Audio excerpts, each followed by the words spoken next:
A man by the name of Notch had an idea. A cave game, a sandbox seemingly endless, an adventure that had everyone saying, just one more block. This man, that game, those blocks have brought all of you here to celebrate what has become Minecraft.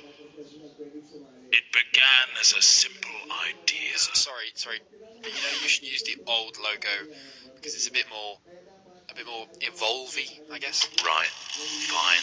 The game had a randomly generated world filled with grass, dirt, and an awful lot of stone. You could destroy blocks and place blocks. The spark was there, but it needed more. Yeah, like squids. Stop it. Shortly after, more things appeared, like trees, water, clouds. Lava. Yes, lava. The world looked a little more natural. This was the creative mode in single player, but something was missing. TNT. No other people. Tests began with a multiplayer version. People could now play together.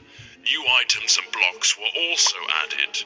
The game was beginning to take shape. Wow, really skimming over the details there. Do you want me to go over all the patch notes? No. The wiki page won't load anyway. Moving on, the game now had multiplayer and creative single player. But there was another element that Notch wanted. Survival. Work began on making the game more challenging. Zombies and skeletons were put in, but they could not attack. Sheep and pigs were added too. Oh. Notch also fluffed the coding of the pig and it turned into a creeper. At this stage, this version of the game was labeled Classic. Classic. Brilliant. Then from Classic came the in-dev version. What on earth does that mean? No idea, not important. Dynamic lighting was put in, a new sound engine, and more importantly, crafting was introduced. Then came InfDev. Sorry, what? InfDev introduced a big feature to the world, infinite terrain. No longer was the player constrained to a square world, but now it stretched endlessly. Ore was randomly placed in the world to discover, and other tweaks and introductions were made, like 3D clouds, minecarts and tracks, and also dungeons. Then, the first major version of the game was released. Not like released, but just available? Yeah, pretty much. Fridays became Secret Fridays, where random things were added. The first being Redstone, which allowed complex circuitry to be created. What, like that thing? No, that's ridiculous. Snow worlds were added, so were boats and cows, along with a whole host of new items. Oh, and slimes. Those bloody hopping things. Then, in Alpha, the survival mode was brought to multiplayer for the first time. This allowed for players to battle monsters and survive the night together. Or just go around gathering creepers and then have them explode on your mate's house? The next big patch came on Halloween of 2010 and introduced the Nether. This threatening place was full of zombie pigmen and the eerie cries of the ghast, not to mention a considerable amount of lava.